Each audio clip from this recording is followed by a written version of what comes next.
Lake Whatcom is a treasure worth protecting because it's the source of our drinking water, home to many native species of animals, and a recreational center.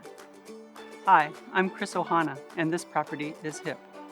HIP provides financial and technical support to improve your yard and protect Lake Whatcom. HIP projects soak up runoff and filter out pollution before it reaches the lake. HIP staff helped us by assisting in the design of the yard. It's important to do our part because we can improve our yards while improving the quality of the lake. HIP sounded like the right program for us because our project was so large that it was important to us to be able to develop it in stages. For our HIP project, we converted over 3,200 square feet of our yard into native landscaping. Before installing our HIP project, our yard was a mix of bare dirt and grass. After installing our HIP project, our yard was a lot easier to maintain.